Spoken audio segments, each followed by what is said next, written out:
Consider this. In at least 93 countries, it's legally acceptable to pay women less for doing the exact same job as a man. That's just one of a litany of examples where women's economic equality is denied. And these inequities impact not just women, but their children, their families, and their broader communities. The UN estimates that closing the gender gap, not just in pay, but in other ways, such as giving them more access to loans and capital, could give the global economy a $7 trillion jumpstart.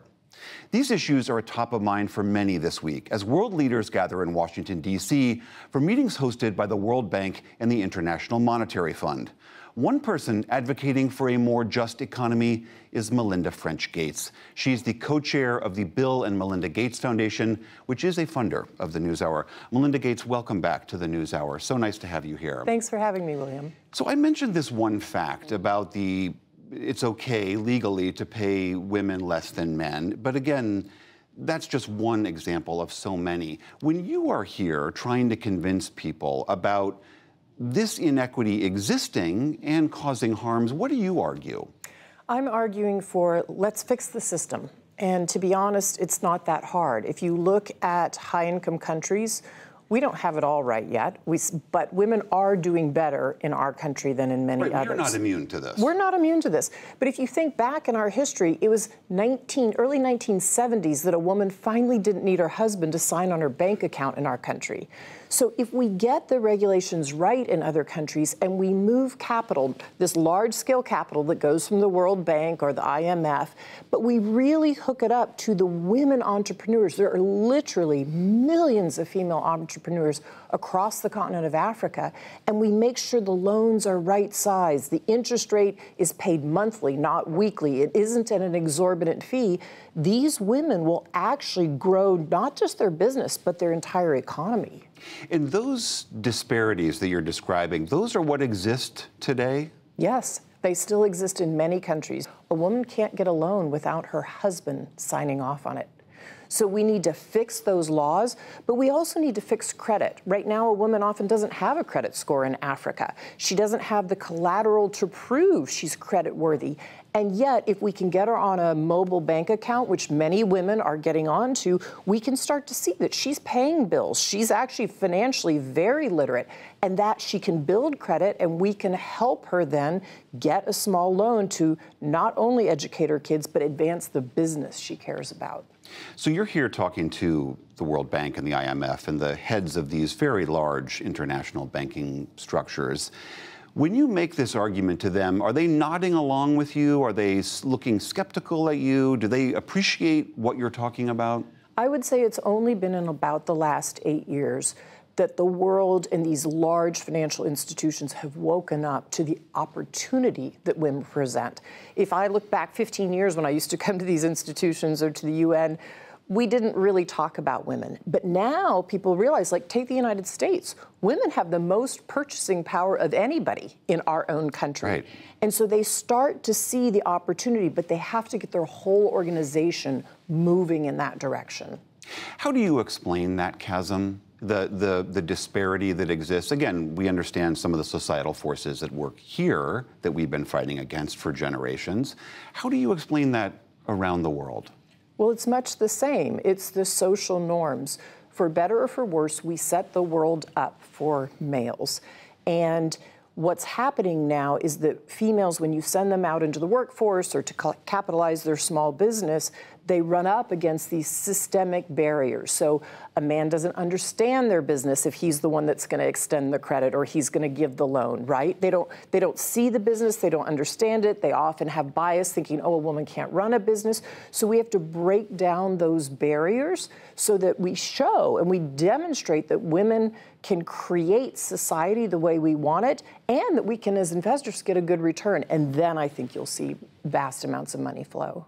The good investment, a good return on investment, that always seems to be key when you're talking to bankers. That's right. And it should be, right? We expect in our investments to have a return.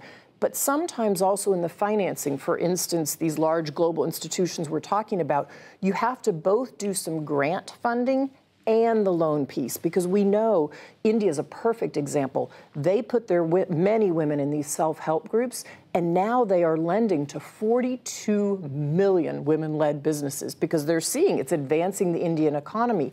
But there had to be grant making at the beginning to get women organized and have the mentorship and the sponsorship to then be able to know how to start their business.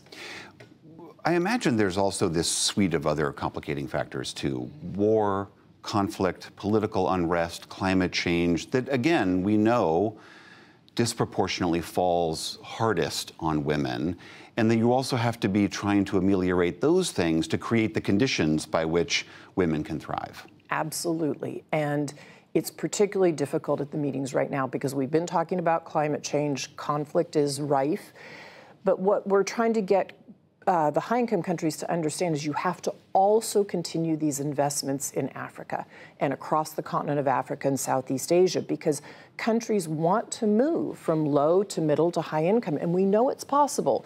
Peru has done it. India has done it. South Korea used to be a recipient of aid. Now they give aid.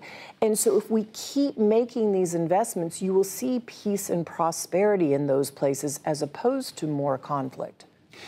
You touched on this before, but I know you're here trying to cajole bankers and the World Bank and the IMF to do better. Some of this, as you mentioned, is also pushing back on societal, cultural, oftentimes religious beliefs about the role that women should and ought to play in societies. That seems like that's a much tougher stream to swim against. Those issues are tough to swim against, even in our own country, right? We're seeing the rollback of women's rights and health. And so when I look at those issues, I say we need to get more women, for instance, in our country, in the 7,000 seats in the state houses and in Congress and in the Senate, because women have a different lens on society and they will make different policy. In countries around the world, much is the same thing. They're trying to get more women into their parliaments because they create different policies. They see what is often unseen. They see the unpaid work women do. They see the caregiving burden of they need to care for the children and run the business. And so I think getting women into all those seats of power really will change society. Are there examples that you point to if someone expresses skepticism about moving this rock up this huge hill, that you say, look at X, this proof of concept? Well, at large scale, I say, look at India. India really has gotten their mobile phone penetration out there. They've gotten people ID'd on their phone. People have bank accounts. It's not just men, but they've looked at the gender gap and they're trying to get more women with their own bank account.